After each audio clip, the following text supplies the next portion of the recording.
So you heard that Ara is a platform. In many ways, you can think of it as a hardware analog to Android. And our goal is to make the mobile hardware ecosystem more like the mobile app ecosystem. As Ali described, the diminishing penalty of modularity is why we think that might be possible today. So when we say that we want to democratize the mobile hardware ecosystem, we actually mean it quite literally. We want to let you vote.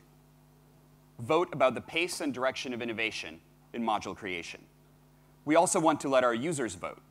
Vote about what they like and don't like, and decide for themselves what their phone does and what it looks like.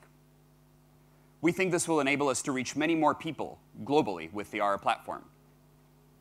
Now, platforms are about facilitating relationships between multiple parties, and Project Ara is no exception to that. Again, as Professor DeVec explained, it facilitates a two-sided market between developers and consumers. And so the project is structured as a set of developer-facing and as a set of consumer-facing artifacts and work streams. That's what you see on the chart before you, and we'll talk about each of them today. But first, I want to say a word about Google ATAP. Project Ara lives within the Advanced Technology and Projects group at Google, ATAP for short. And ATAP is trying to replicate the innovation DNA of DARPA in the private sector. For those of you who are not familiar with DARPA, it is the organization that developed the Saturn V rocket, the ARPANET, which was the precursor to the internet, stealth, GPS, and many other iconic innovations. And there are several unique attributes to the way that DARPA and ATAP do business. One big part of our operating model at Google ATAP is to execute our projects with external partners, big companies, small companies, nonprofits, universities. This lets us be lean, agile, and fast. It also gives us access to superstar talent around the world. Today, we have some 30 partners across 4 continents actively working on the development of the Ara platform. You can see many of them, though obviously not all 30, listed on this slide. In Asia alone, we have team members in Taiwan, in Japan, in Korea, China, as well as in India. And so let me run through some of the program artifacts or elements and give you a preview of what we'll talk about for the rest of the day today. So first and foremost, we're going to begin with the Module Developers Kit, or the MDK.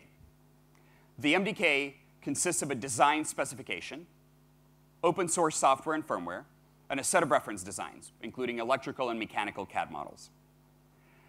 The MDK enables a developer to create an Ara module almost entirely from scratch, at least in the extreme case. But we've also undertaken a set of developer enablement activities, including establishing commercial sources for custom integrated circuits, or ASICs, for bridging legacy peripheral interfaces to our on-device network protocol, or UniPro, sources for electropermanent magnets that we use to attach modules to the endo frame, contract manufacturing and module design services, et cetera. We're also producing several hundred sets of developer hardware, or dev boards, that we will loan to enthusiastic developers to make it easier to prototype and test your modules. You'll see a demo of a dev board later this morning. We're leveraging some of the work that originated at DARPA just in the past couple of years to create a new generation of design tools for developers to raise the level of abstraction in hardware design and integrate between different thermal, analog, electrical, digital, software, RF, and other kinds of design tools that can help a developer create and verify a complete module before ever building it. We're doing this with the ultimate aim of making the creation of a module as quick and as easy as writing a software app, alleviating multiple design, build, test, redesign iterations. We call this free and open source toolchain metamorphosis, and it will be the last presentation of the day today. Now, becoming an Ara module developer is not without its risks. Project Ara is still a development effort with its share of outstanding technical and business uncertainties. And it is for this reason that we have upheld and will continue to uphold the commitment that I made to you, our developer community, at the first Ara Developers Conference in April of 2013. We will be transparent about where we are in our engineering efforts on the platform, what works, what doesn't work, how we are tackling various challenges. We will solicit your input on the platform design, on the MDK, and on other facets of our execution strategy. We will be open, honest, and inclusive, so you can make informed judgments about the risks and benefits of becoming an Ara module developer. We're also offering some business incentives to share your risk. These range from monetary prize awards to volume assurances for first-to-market developers in certain module categories. And Anil, the head of our developer relations team, will discuss these in some detail later today. Also today, we would like to share with you our progress in developing the Ara consumer experience and the infrastructure needed to get a module from the developer to the consumer. We'll show you our plan for how consumers will select and purchase modules online and in physical retail.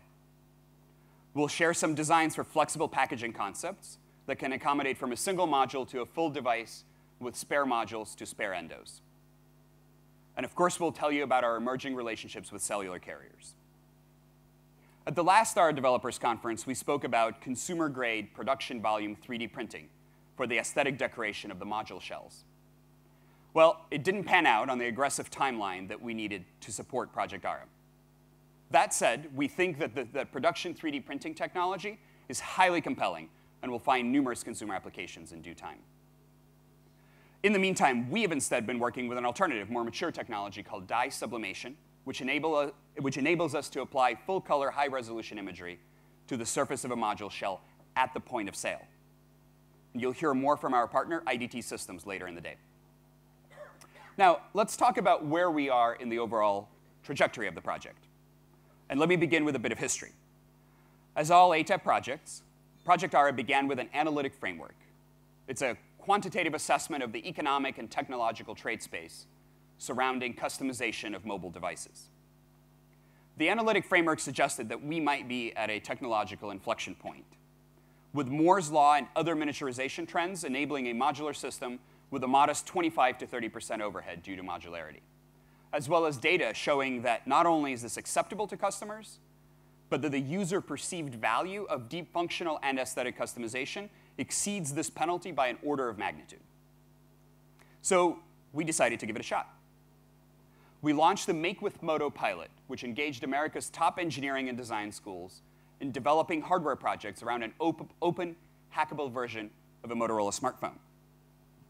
The wide assortment of fascinating and sometimes just wild ideas that emerged served as a proof point that an open hardware platform in mobile could lead to significant innovation on extremely short timescales. Many of the Make with Moto projects became seeds for Ara module ideas. In November 2013, we released the Ara industrial design as our opening conversation with prospective users and with developers. Some 6 months later, just before our first developers conference, we put out the first release of the MDK and introduced the first functional prototype, what we call the Spiral 1 design. It used field programmable gate arrays for the implementation of an on-device Unipro protocol stack. It was the first ever implementation of an on-device packet switch network in a mobile form factor. Today, we will show you the Spiral 2 prototype and corresponding developer hardware as well. Our principal success criteria for Spiral 2 are to make a 3G cellular phone call, to demonstrate module hot swap, and to improve the overall robustness of the device so that we can start dropping it and performing other robustness test activities. We're not all the way there yet.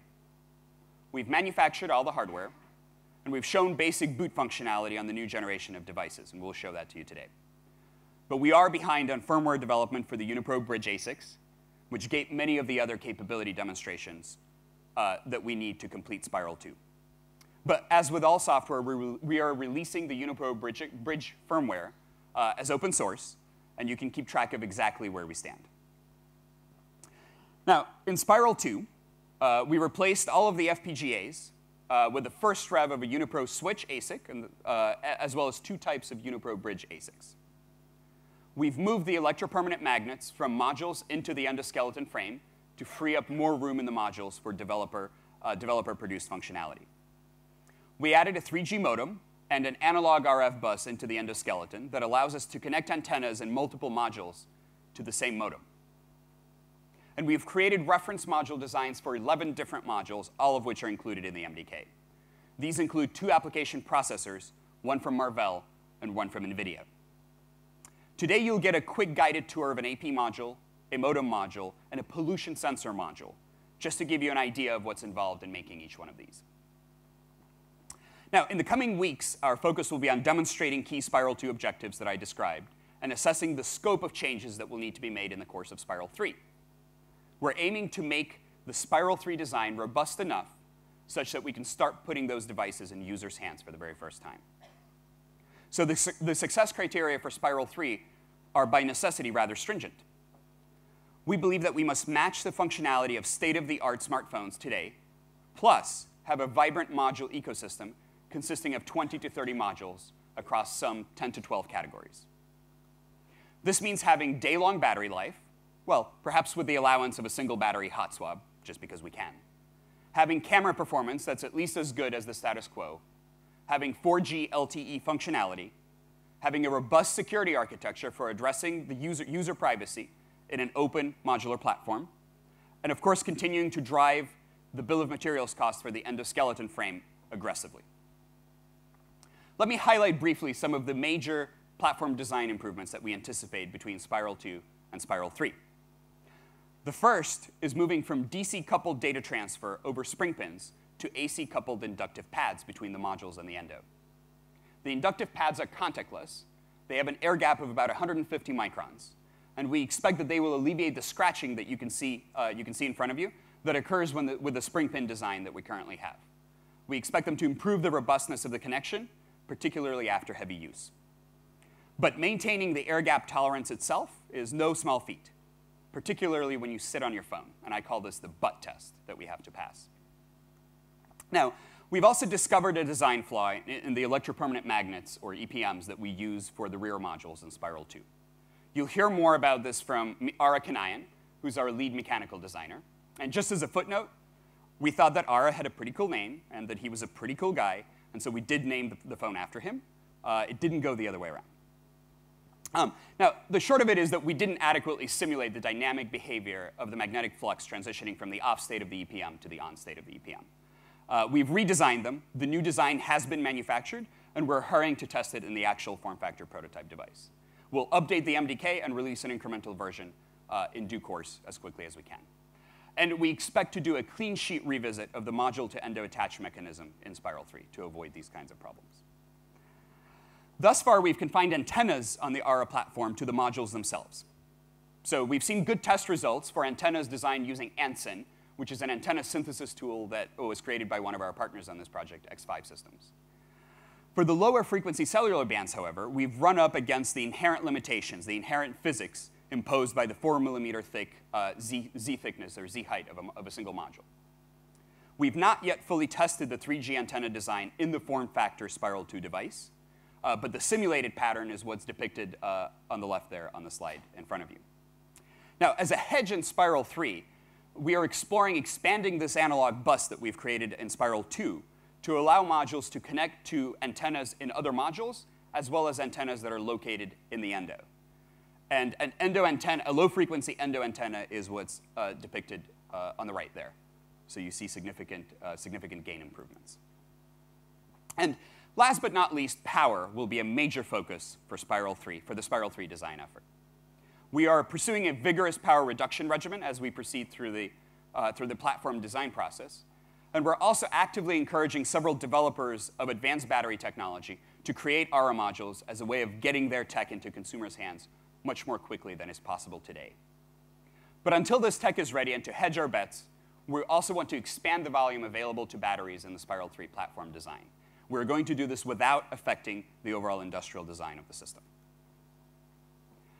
So given the realities of putting a mobile device, particularly one that breaks a lot of different conventions, into consumers' hands, we have, by necessity, started planning the market pilot, even while we have yet to finish Spiral 2 and start Spiral 3. So I will share with you today where we are in the planning of the market pilot. But first, let's talk about why we need a market pilot in the first place. We need to understand how consumers relate to the Ara tech. What do they like, and what do they value about it? What do they find confusing? What is missing? We need to resolve the paradox of choice. This is the notion that consumers love having choices, but when actually presented with choices, they get stressed and have difficulty making a selection. And once they do make a choice, they feel remorse for having potentially made the wrong one. Now, Ara is full of choices, so curating the consumer's experience in every facet of retail and support is absolutely essential. This is not a well-studied area of consumer psychology, and while we've done some of our own research and fieldwork on this, it will be a key area of focus for the market pilot. We need to explore pricing models. What is the price elasticity of demand for modules, for endos, for shells, and for complete devices. What do we, and I mean we collectively here, subsidize? And what do we monetize? How are modules, endos, shells, and devices, and transactions, frankly, billed and priced?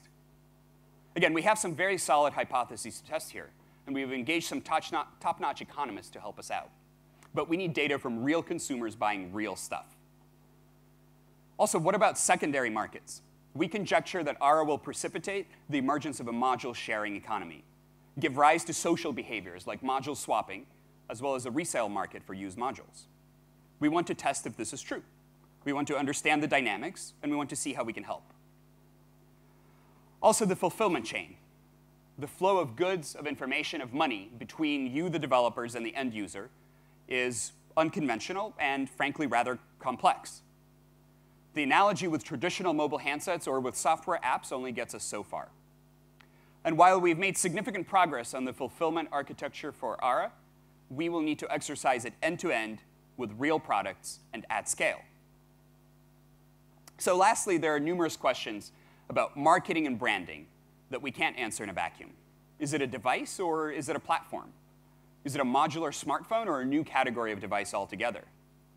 How prominent is your modules brand versus the Ara brand, and what is the relationship between those two? So the purpose of the pilot will be to answer these questions and to assess whether and how to launch Ara globally. Of course, we will share all of the data and findings with you as we are in this together. But where's a good place to do a market pilot like this?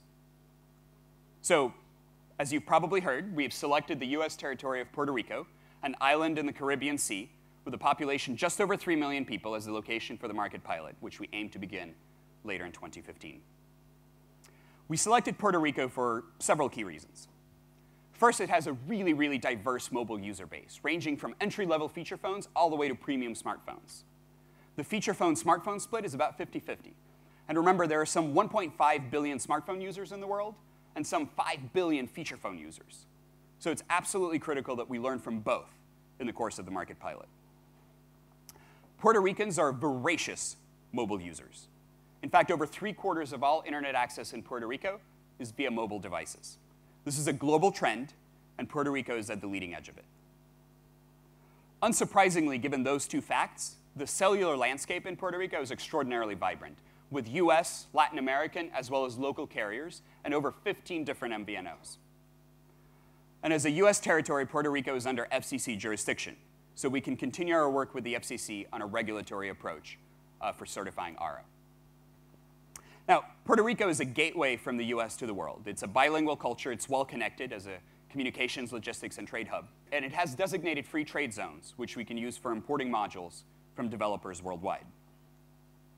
As we began our engagement with Puerto Rico over the past few months, we found a vibrant culture of entrepreneurs and artists eager to engage with us on Project Ara. We also recently welcomed the University of Puerto Rico system, all 11 of its campuses, as a member of ATAP's multi-university research agreement. This so-called MURA enables rapid and flexible execution of research projects with individual faculty across engineering, business, and other schools. We've begun working with partners in Puerto Rico to set up the logistics infrastructure needed to receive modules from developers, as well as endos and shells from our platform partners, to maintain inventory, to decorate module shells using the dye sublimation process that I mentioned, to rapidly manufacture specially designed custom packaging, and pack and ship orders to consumers and retail points on the island. We've also engaged with 2 Puerto Rican carriers. The first is Open Mobile. It is Puerto Rico's own cellular network operator. As you can see here, Open Mobile provides 4G LTE service across most of the island. That's depicted in the dark color. It also provides 3G service that's shown in the lighter shading. The mountainous areas in the center are sparsely populated. Open Mobile is lean, agile, and aggressive in its business model, just how we like it. Our other carrier partner is Claro Puerto Rico, a subsidiary and brand of América Móvil, Latin America's largest carrier and one of the biggest in the world. In the coming months, we will be working hand in hand with both of our partners to develop a tailored carrier terminal acceptance protocol for our Ara cellular modules and devices, to explore joint retail opportunities, and to develop a service model for the unique needs of the Ara market pilot. Speaking of retail, remember Make with Moto that I just spoke about a few minutes ago? Yep, we love trucks, and we think that our users will too. Because we believe that the Ara retail experience should be fundamentally co-creative, it should be intimate, and it should be flexible. So we are designing trucks in the vein of food trucks through which to deliver Ara modules, to deliver Ara shells, and complete devices to users. The mobility of the trucks will also help us tailor the pilot to different geographies and neighborhoods within Puerto Rico. So that's where we are in planning the market pilot, and you'll hear a lot more about it this afternoon. Lastly, I'd like to talk just for a bit about what constitutes success for Ara in the longer run. Let's say the pilot yields unequivocally positive research metrics in all of the areas that I enumerated for you. What happens then? As I mentioned earlier, Ara is a platform, and we are the facilitator of a two-sided market between you, the developers, and the consumers. Most of us intuitively grasp the concept of critical mass in such a two-sided market. You need a selection of modules to make the platform worthwhile for users, and module developers need users to make their investment in creating modules worthwhile for them also. Turns out that if you look at the generalized economic model of a two-sided market that you see in front of you, and plot the so-called affinity curves for users versus developers and developers versus users, there are two equilibrium points apart from the degenerate, sort of not very interesting equilibrium at the origin, the 0, 0 point. And you can see the two equilibrium points here. The lower equilibrium is unstable. The upper equilibrium, as it turns out, is stable. Now, this is pretty new stuff, and the literature on two-sided markets is sparse. And for two-sided hardware platforms, it's virtually non-existent. So while we have an intuitive sense that a few options across maybe 10 or so module categories is good enough, sufficient to get us started, we've been working with Professor DeVeg's group at MIT to build an agent-based economic model for Project Ara. And so some of those notional results are shown here. You can see the two equilibrium points, one on the bottom left and one on the upper right. The lower one is unstable. The upper one is stable. And you can see in green the different market evolution trajectories that depend on the initial conditions of the market. I should also point out this model is for the Puerto Rico market only. So globally, we would expect to sell more than 50,000 units. Now, at first blush, this seems to support our intuition about a minimal viable module ecosystem for Puerto Rico.